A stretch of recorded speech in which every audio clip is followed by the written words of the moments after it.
What's up, y'all? It's your girl Sang, and today we are back with part two, where we're looking at a breakdown of Andrew Tate's arrest and what could possibly happen to him from lawyer perspectives, right? So, the last video, we saw a whole breakdown from an American lawyer from Indianapolis, where he was showing that he was not taking things out of context, right? Today, we're going to be reacting to a different video. It's from a channel titled Lawyer Interviews, and it's going to be the Andrew Tate arrest explained from a Romanian lawyer. So now we're going to see, he's probably going to mention a lot of the same things that the guy from part one mentioned, right? The American lawyer. And we're going to find out where that stands on the Romanian side of things. So the American lawyer, he mentioned fraud, coercion, tax evasion, things of that nature. But once again, that's from a American viewpoint, right? Is that going to be the same in Romania? Do they look at things the same way? What are their laws? Where does he stand? So let's go ahead and jump into it and see what the Romanian lawyer has to say. Hello everyone, welcome to our lawyer interviews video. In this video, we are talking about a hot legal topic, and we have a special guest who will help us break it down. Today, we will be discussing Andrew Tate's arrest, and our guest is the Romanian lawyer, Stefan Loredan. Stefan will help us break down some interesting information about this legal case.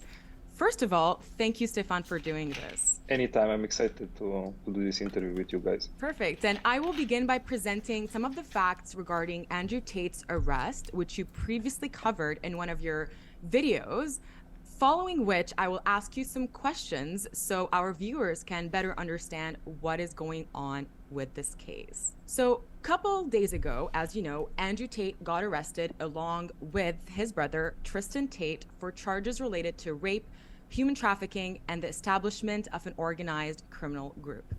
As you mentioned in your video, the investigation related to this case dated back to April 2020, after which a woman made a complaint to the authorities that she was being detained against her will in the Tate residence.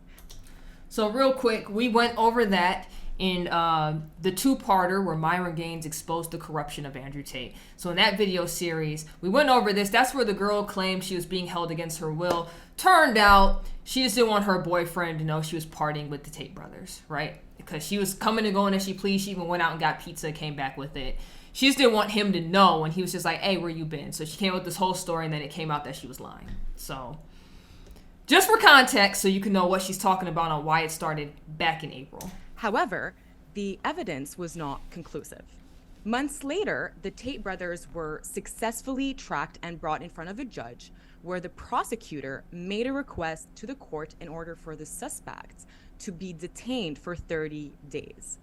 This request was approved, and now the Tate brothers will be under arrest for 30 days. Now, you posted a video regarding this topic, and you mentioned that the prosecutor in this case was one of the toughest prosecutors in Romania, well known for leading the biggest and the most famous cases against anti-mafia.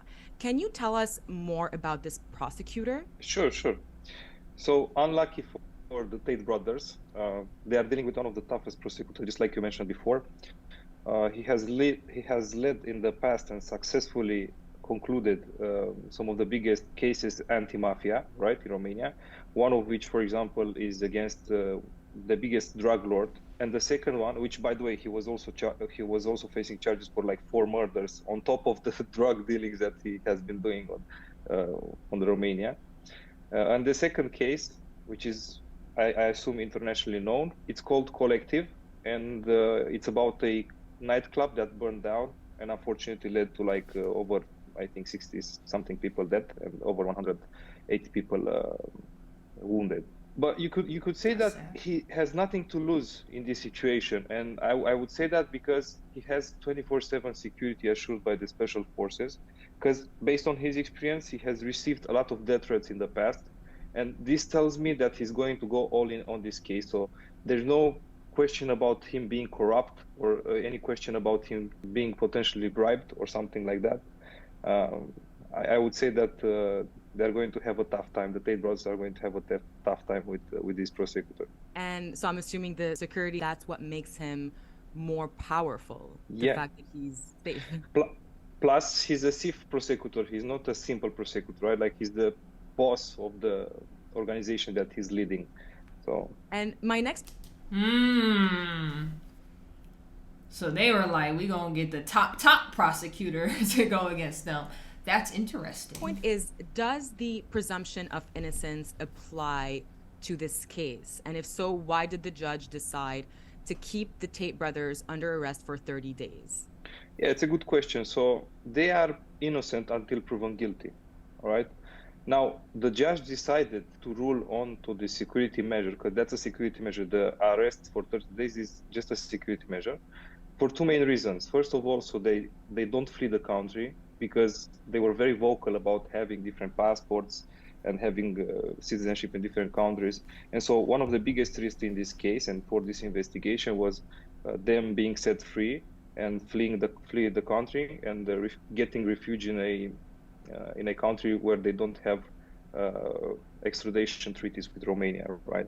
So that's one of the reasons. The second reason is so that they don't intervene and don't influence the witnesses and their statements, right? Because being that they are powerful people, they have a lot of influence, a lot of money, they can easily influence the statements of the witnesses and the other parts involved in the project. So it's all about, making sure that the investigation goes the right way and there's no impediment to it. Okay, and was there a bail option in this case? Why or why not? I don't think so.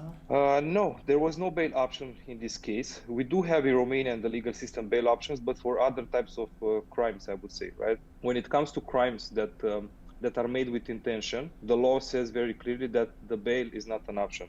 In this case, we have obviously charges for rape, for human trafficking, and for establishment of a criminal organized group, which all of them have intentions behind them. So that's one of the reasons. Now, the second reason will be the fact that I would say, like, the punishment, if they are found guilty, will be between 5 to 10 years for each crime, right?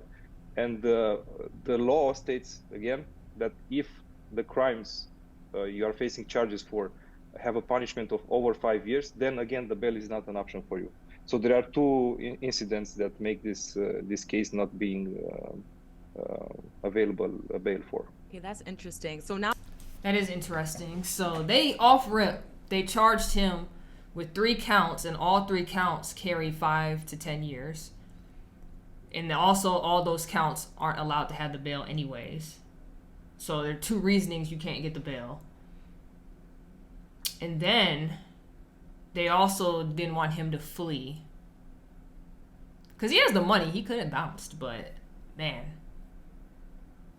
the fact that they did that, and then they went ahead, instead of getting any prosecutor, they got the main top guy who took down mob organizations, like he said, right? And one of his charges is for what? Running a criminal enterprise. So basically like something a mob would do. That's crazy. Oh, they're going to get him. It sounds like we ain't even gotten to evidence yet, but it's just like the breakdown of what they're trying to do. They're trying extremely hard to get him on something. You notice tax wasn't even mentioned yet. We gonna get further in now let's skip forward to, let's say we're in trial. So in your opinion, how much time could this trial potentially last? Well, it always depends, because they are facing right now 3 charges, right? But along the line, if they are sent to trial, some other charges can come, like money laundering, like I don't know, like any other thing, right? And in my opinion, this can take anywhere from 1 to 3 years. And it's mainly because I assume that they are not going to recognize the crimes that they're making. You see, the law in Romania has like a simplified version of a trial, but it implies that the suspects have to recognize the crimes that they're making, right? And so the process will be easier and it will take a shorter period of time. But assuming, again, given by the fact that they didn't give any statement and they didn't want to discuss anything once they faced with the prosecutor in this stage of the investigation, I assume they want to recognize the crimes, because they state very clearly that they are not they didn't commit any of it. And so would that mean that the Tate brothers will stay under arrest during that period? No. So the fact that the trial will go on for 1 to 3 years does not mean that they're going to stay under arrest for so long. Right now they are under arrest for 30 days, which, by the way, their lawyers already appealed the decision. We are expecting on January 5th a decision on that, which will be tomorrow, because when we are recording this, it's January 4th. Okay, so And me recording this is January 5th, so I'll try to look for that to see if a decision has been made or not when this is over. But after this, my prediction is that it's going to be denied. But after this 30 days period is finished, I would say that they are going to be set free. But the prosecutor can propose to the judge to extend this 30 days period with another 30 days, and then another 30 days, and then another 30 days, up to 180 days in total. So that's 6 months in total, right? Now, it's unusual that this happens, right? And the prosecutor would have to come with further evidence in that case to show the judge that, hey, if we let these guys out right now, after these 30 days, then it will be, we could get into troubles and it could affect the investigation. So that's what is going to happen. And so you mentioned that you predict that such an appeal will be denied. Why do you think so? Well, I think it is going to be denied because they wouldn't give in the first case, it was only one judge, right, that decided to keep them for 30 days under arrest. Now, since they appealed, there will be two judges, right? But we have to understand the fact that the prosecutor, given that he has so much experience and he's so well known, right, he wouldn't put his image in, he wouldn't go and try to arrest them without having clear evidence, right? And also the judge wouldn't give this 30 days arrest in the first instance if it wasn't enough evidence. And so now the most likely outcome would be that their appeal will be denied. So they will be kept under arrest for 30 days. So let's say we go to trial and the prosecutor is successful in establishing the evidence and the case. How much prison time do you think the Tate brothers could face if they get charged and convicted? So right now they are facing 3 charges. For the rape and for the human trafficking, for each one of it, they can face between 5 to 10 years in prison. Now for the third one, which is the establishment of a criminal group, they can face between 1 or 3 years, if I'm not mistaken. Now, if you accumulate all of it together, and assuming that they're going to be found guilty for all the charges, they can face anywhere between 10 to 20 years in prison. Oh, that's interesting. And as we know so far, their assets have been seized. So why did the authorities seize the cars and the villa? So this is another security measure. They want to determine right now if the cars and the villa were bought with money generated from the crimes that they've committed, right? So that's one of the reasons. I would say, so they seized like 11 cars that they had in Romania, plus the villa that they had in Pipera, I think, in Bucharest. Yeah. And do you have a breakdown of... That's interesting because what I read earlier stated that they seized it to fund the investigation. But he's saying they seized it for security measures. The value of the seized assets? Well, it's funny because the prosecutor has the obligation to put a value on all of this, to value them. First of all, he needs to identify the assets and then he needs to put a value on them. But they are not doing a great job when it comes to that, right? For example, all his 11 cars and the villa plus the villa have been valued at around $5 million. Now you could argue, and me being a car guy, I could say right away that only the Bugatti is worth at least $5-6 million, right? But they don't know this. Like police usually, and the people that are doing this investigation, they are just searching on Google. They are putting the MSRP price, the resale price that they see, so they don't consider the market price usually onto this, right? Or they are taking the cheapest option. For example, for a Bugatti, there are variants that start from 3 million up to 6-7 million, right? And they will take like the cheapest one always. That's how they do it. So we know that Romania in some international circles has a reputation for being corrupt. Generally speaking, how would you compare the Romanian legal system to some other Western European countries? Well, you know, the Romanian legal system is actually the same as the French legal system. It's basically took from them back in 20, 30 years ago when it was established, or how many years, I don't know exactly the number. But it has been modified, but it's the same legal system. Now, I wouldn't say that the legal system is corrupt. Yes, you can influence it. Yes, you can bend it maybe, but when it comes to smaller cases, when it comes to high sophisticated investigations like this one, when there are a lot of eyeballs on the case, like an international level, right? There's no question about somebody being bribed or somebody trying to influence the case from outside. I have no doubt about it. And I could give you like an example. A few years ago, one of the biggest mafia bosses in Romania, and by the way, that's a politician. So it's a politician, it's not like a criminal or something, okay? He was put in jail for a few years, right? And you have to understand, that guy was at the power and he was actually changing the laws so the laws can favor him. That was how sophisticated he was, right? And he ended up in jail anyway. So that's what my point. I guess my point is that I would say that Romania, yes, is corrupt when it comes to the political system, but when it comes to the legal system, there's no question about it. I don't think it's corrupt at all. So my last question is, could you also make a comparison between Romanian prisons and prisons in some other more developed European countries? Yeah, I could make a comparison with Norway, for example, because I have a friend over there and he was telling me about this, and I also did some research on the internet. Well, first of all, the prisons in Romania, they are overcrowded. The occupation percentage is like 150%, 140%. That's 40-50% more than what it should be, right? The conditions are miserable, like old furniture, low quality food. Is the worst place where you could find yourself, in my opinion, right? Compared to Norway, where they have like, it looks like a 4-star hotel or something. Like they even give you PlayStation to play.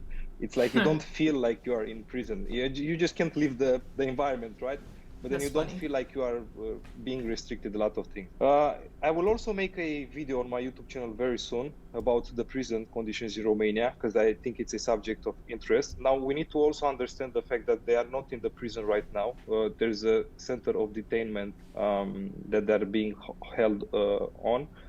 And the capital police, but that's pretty much it, yeah. And in your opinion, what do you think will take to improve the prison conditions in Romania? I don't know the exact reason why they don't want to improve it. Maybe there's no compassion towards the inmates, I would say, right? Because there's clearly a lot of funds that are coming from the European Union in different ways. Like there's funds that can be accessed for anything, for hospitals, for churches, even for prisons, right? But I think there's no genuine interest towards making a better life for inmates, because I feel like the Romanian people, especially, they're seeing inmates as bad people, right? As the villains, all of them, and they don't want to deal with them, and they don't want to give the second chance, if that makes sense. Well, thank you so much for sharing your insights today. I'm pretty sure the viewers have appreciated just more information about this case. I know it's been a hot topic on social media. And for those who are watching, please don't hesitate to leave your comments below and subscribe to our YouTube channel.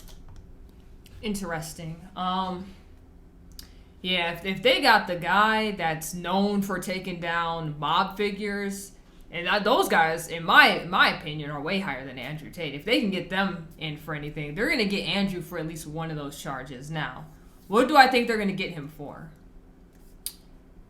See, he still didn't really break down Romanian laws, though, so I don't know what the Romanian laws are.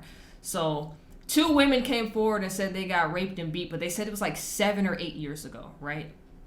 I don't know what the statute is, because trying to prove that in an American court, you need a lot of evidence, and it was from so many years ago. There's a good chance you can get off on that here in America. I don't know Romanian laws regarding rape, right? Sex trafficking, it's a cam business. You already heard my thoughts in part 1. I don't think they can get over that. A criminal organization, no. Now, what Myron was explaining when I did the 2-part series when he was going over all that, the whole reason he's detained for 30 days, and they kind of explained it in this video too, they're looking for evidence. And they said he's not going to get detained. If they don't find enough, they can detain him for another 30 days if they want to find more stuff, right? So basically that's why he's being detained, and that's why they're going to keep holding him and whatnot, because they're going to try to find as much as they can to try to stick him with something. And then the Romanian lawyer said, while all this is happening, they can also add some other stuff in there. I also don't know the tax laws in Romania. So with the video of Andrew Tate talking about, oh, this is how you evade taxes and stuff, if they be like, oh, we can get him for taxes, I believe he gonna get taken down for that. I don't really see the rape thing sticking, like, at all. And I don't see the human trafficking thing really sticking. But they're going to try to hit him with at least one. So if those are the 3, they're probably going to try to hit him with that human trafficking. Just saying. Now, I'm going to play one more video. Just one more. It's from that page Brazo. That's where we got the Myron Gaines videos from. And it says, update on Andrew Tate's arrest situation. Now, while they were talking, I kind of tried to Google real quick to see if there was an update on if they were going to let him be released early from his first 30 days of being detained. It sounds like that's not going to happen. But let's see what this is about. Okay, so there was a recent Twitter space about Andrew Tate's arrest, which included the Romanian lawyer and other pretty quote-unquote trusted sources, where they debated a lot of allegations, and I thought it's something super interesting, and I want to talk about it as well. But yeah, for daily Tate news on updates on his arrest, please be sure to leave a like on the video and subscribe with notifications. That would really help me out. But yeah, let's get into it. I think this all happened around 5, 4, maybe even... We're going to pause real quick. Steph, that's the guy that was just talking in the video we just watched. 3 years ago. Why didn't any of these girls come forward back then? The thing was, there was one girl who came forward, which Andrew's publicly spoken about, that he had to kick out the house because she threw up all over his floors and wasn't doing what he wanted in terms of managing in terms of his business, whatever it was. Webcam, I don't know. So that was the only issue he had with one girl. Everyone else was fine. But now he's blown up and seems to be flashing all this money around, and he's become himself a target, which is similar to what Patrick Bet-David was saying. Loads of people are coming forward saying he did this, he did that, whatever it might be. It's just very convenient, I think, that it's all coming forward now. Where was this many, many years ago when it was at the peak of it? There was just one girl who went to the authorities because Andrew kicked her out because he threw up in his house, and there was an issue, and she wasn't doing what he wanted her to do on webcam, and then he got rid of her. So that was the only girl that came forward. Multiple people haven't come forward because they said to me directly that they feel too intimidated. That there are multiple sources across various aspects of the situation who I can't even talk about publicly because they are afraid what the Tate brothers will do to them. Which I would say, I'm not saying we can't know if this is true or not, but it is a valid point, Gideon. I'd say that, we've seen this time and time again where people that were exploited or they've been assaulted, it takes them years sometimes to come out, and I'm not saying this was the case. I'm just saying something to keep in mind. Them taking years to come out does not mean the allegations are untrue, but also doesn't mean that they're true. Just kind of balancing it out. But I'll go to Epstein is a great example of that, where many victims took many years, because it's a very intimidating, scary thing when a powerful figure. And again, this is all speculation at the moment. Now, what they're saying is really understandable, and yeah, people can take years to come out after a bad thing has happened to them. But there's a big problem with this, and this person describes it perfectly. I don't know what the one guy in the end clip was on about. These so-called victims that haven't come out yet are intimidated by the Tates from speaking. The police who hate the Tates control the people who hate the Tates. The media, all of it. Try to find one favorable article on the internet about Andrew Tate right now. There aren't any. So these women who are in hiding have nothing to fear. Their stories will be instantly picked up by 30 papers and new outlets in seconds, and there will be no ramification if they speak falsely about him. None. I swear these people on the left act as if their party doesn't control the entire news cycle and narrative. You have a megaphone. You have the entire time. Facts. And where do we get the receipts for this? From the Twitter files, which are still being released today. There's new stuff that keeps being released. There's new receipts. We found out the government actually did pop JFK. Wasn't a conspiracy theory after all. It's like everything that we thought of all these years where they were like, oh, you guys were just conspiracy theorists. It's true. It keeps coming true. And all the receipts keep coming out. Like, nobody likes Andrew Tate on a main media level. So yeah, if a girl came out and was like, hey, this is what happened, man, that would get picked up so fast. Everything would be in them girls' favors. So yeah, I get what the comment is saying. Now, I completely agree with this, because everything right now is against the Tates, and these so-called victims can easily come out with their full name, with their faces shown, everything. Why not show their face? None of the quote-unquote victims have been identified yet. Literally none. So why are they just hiding, It's super hard to believe this stuff. Wait, if nobody's been identified yet, how did two girls come forward with the rape charge? Who are they then? Or I guess you anonymous. Okay, rewind. Brrr, I didn't say that. Because no one has been identified and no one has said anything to the public. People just keep saying, oh, this woman said she got abused by Andrew Tate. What woman? Where? How? Like, just show yourself. Tell the truth. The media is super corrupt and it's super hard to know what to believe. But yeah, guys, give me your thoughts about this in the comments below. Be sure to click on the video. Yeah, alright, well, still nothing about, like, if they're going to release him or not. According to that lawyer, it sounds like he's not getting released, which I get it because they're still picking up evidence. They're trying to get as much as possible for trial, right? Because the guy said trial could last 1 to 3 years. Could being the key word there. So, I don't know. I don't know. It sounds like just the fact of what we know now, the prosecutor that they got to handle this, right? Because they had a whole different one back in April. And we saw what happened. Girl came out, said she lied. They got to be free. And now they're just like, oh, that's okay. No, we're going to get him.